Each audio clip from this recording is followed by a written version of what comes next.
Hey folks, welcome back to the channel. In today's proceedings, a straightforward hearing on child support and custody turns into a game of information hide and seek, courtesy of a father who can't and won't answer the simplest questions about his own life. What's clear is that he's a pharmacy tech who's chosen to chase car sales commissions instead. And if things couldn't get worse, both parents have lobbied CPS reports against each other. Let's watch as the judge tries to separate reality from creative amnesia. All right, this time, court's on the record, and this is Bell County Calls number 25 DFAM 351,830. This is in the interest of Avert minor child, non-custodial party being Anthony S. Avert, and custodial party being Kimberly R. Moore. This was before the court on a petition for not confirmation, not agreed to child support review order. Court will know for the record. We've had hearings before. The court will further know for the record that both parties have properly been noticed, and it appeared today that the ad litem is present. Ms. Lambert, the state is present.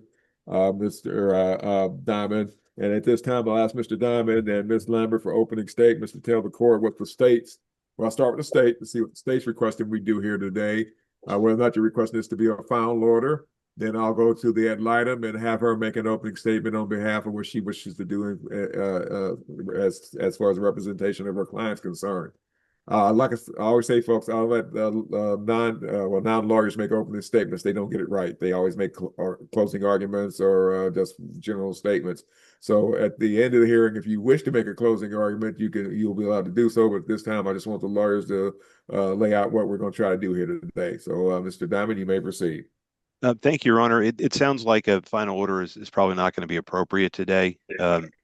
So my preference would be to leave the financial aspect of this order alone for now, and maybe take a look at it doing something the next time around. As I understand it, Mr. Avert has recently hired at a car dealership.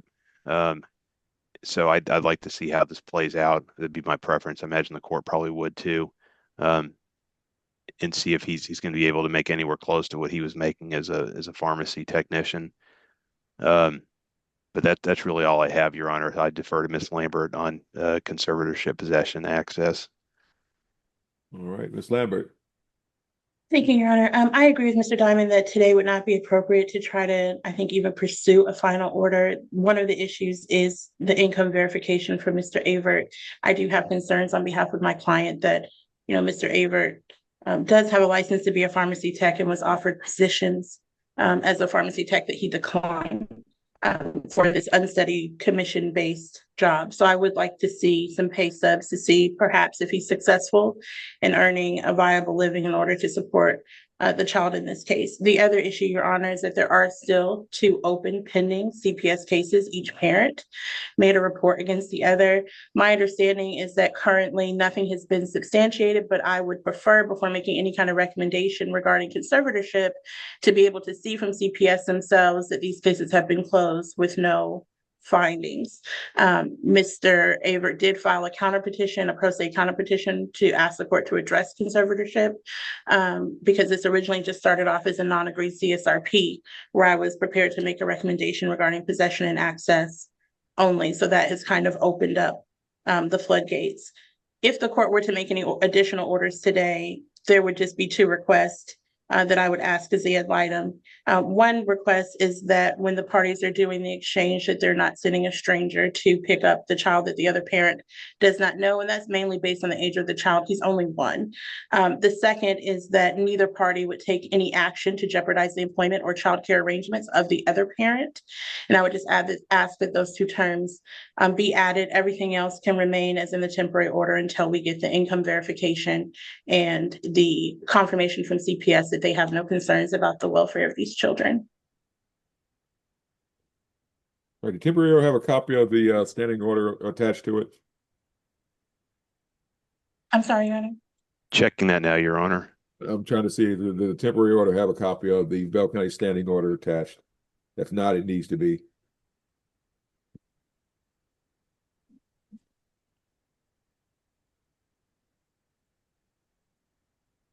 I'm not seeing it, Your Honor. No, Your Honor.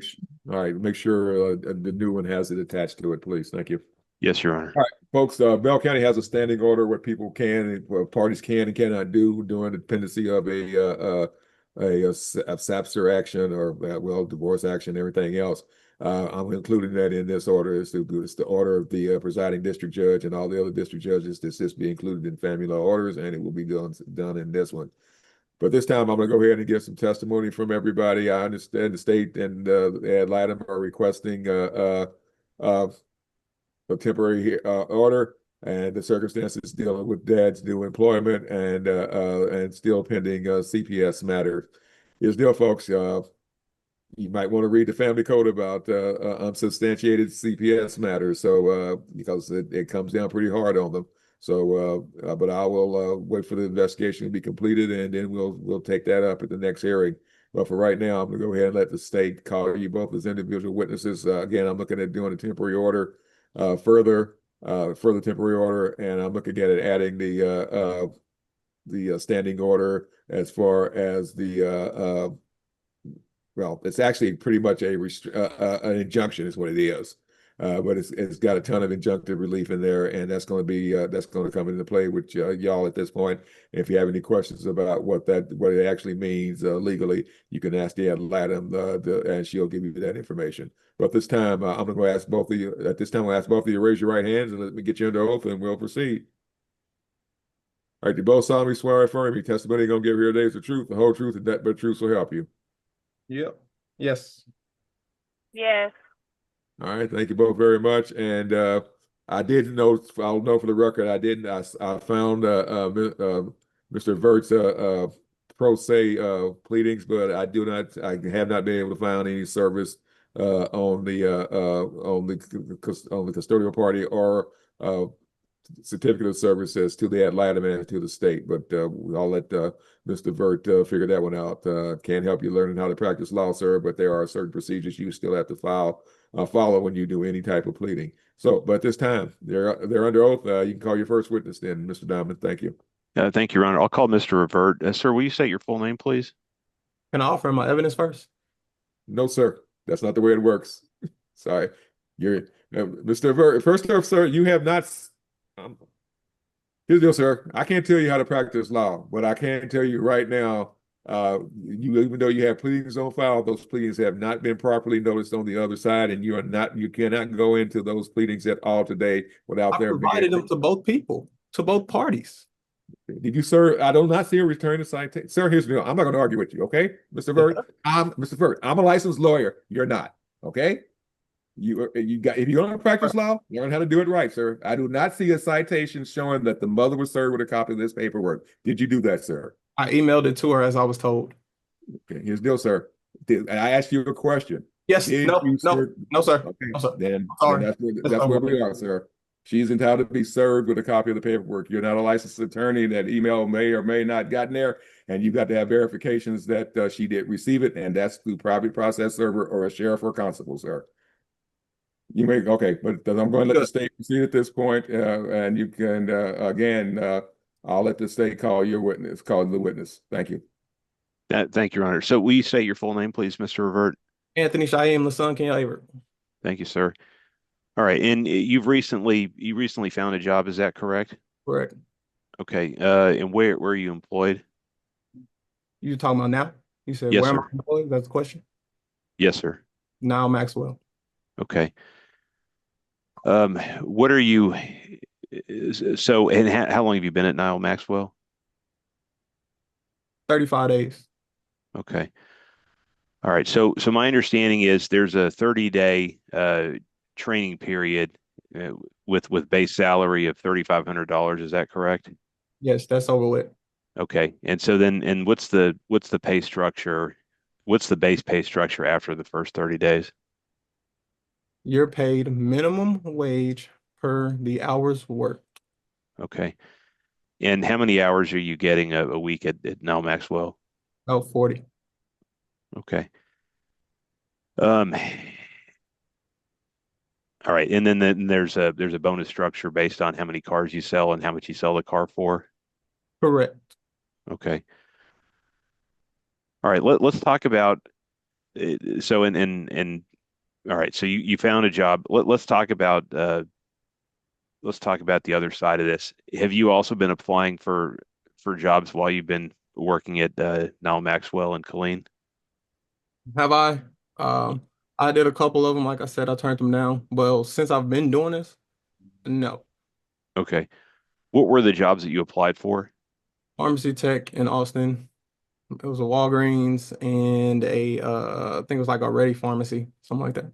Okay. And do you recall what the pay would have been at either of those? Just not worth the drive.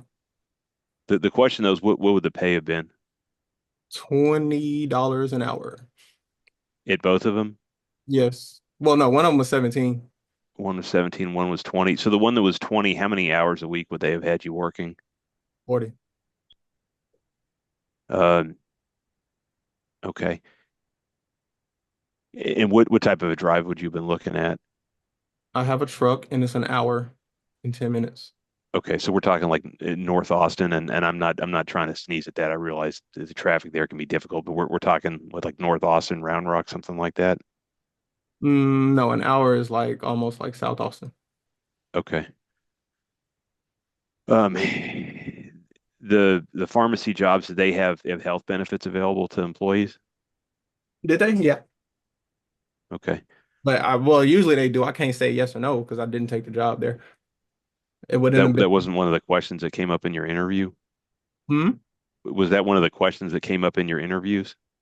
Did I ask them the question? No. Did they tell you? No. No, they didn't. They didn't tell me that's the answer to the question. No. Okay. What's the health benefit situation like at Nile Maxwell? After you're there 60 days, you get benefits.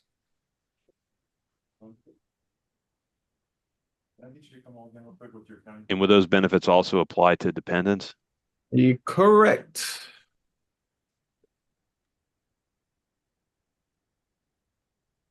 All right. Yeah, I'll pass the witness, Your Honor. All right, Ms. Lambert, your witness. Thank you. Mr. Avery, prior to this current job at Now Maxwell, when was the last time that you were employed?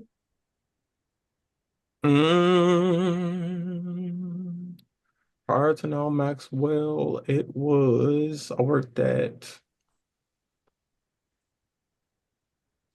Walgreens in January Of which year? 25, I think.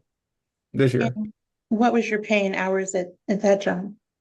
21, And how many hours a week? 40. And why did you end your employment at Walgreens? Took a job on base, closer, pharmacy tech, but it fell through. And what is your level of education? What does that have to do with anything? Okay, Mr. Vert, here's the deal, sir. Don't interrupt the lawyer. The lawyer gets to ask you questions. You have to answer the question, sir. If you want to hire a lawyer and have your lawyer object to the question, you can do so, sir. But I'm getting ready to make you have to come in here live. Sit down straight, sir, and let's get this done. But I'm not going to tell you any longer how to behave in the court of law, sir. I'm not. Understood? So if you just listen to the question, sir, answer the question. If you don't know the answer, just say, I don't know the answer to that question. But you Okay. have to, but the lawyer gets to ask the questions and you have to answer them, sir. Thank you. Mr. Avery, what is your level of education, sir? I don't know. Did you complete college? I don't know. You don't know All whether right, you Mr. Vert, you're 1 minute away from being held in contempt and spending the next week in Bell County Jail. You got me, sir? I'm not going to play this game with you, sir. This is a court. This is it. That's it. We're through. We're coming in live because at the end of the hearing, a live hearing, sir, I will send you over to jail right then, right there. This hearing's over with. Temporary order, as is. Let's see, Mr. Lambert. When's the next? You here next Wednesday? Let me look, Your Honor. I'm not, but I can. What did I just do? double check. I'm Mr. I'm Vert, not. I'm not going to play games with you, sir. not playing. Okay. Yes, you are. No. And you're insulting the court, and I'm upset about it. And now you got to come in live, sir. Now, mom and you have to both come in live. And if you have this behavior in a live hearing, guess what? Somebody's going to jail that day, and it's not going to be me, sir. Understood? Sir. Yeah. We have a live docket next Wednesday. Ms. Lambert, can you make it? Yes, Your Honor, I'll make it myself available.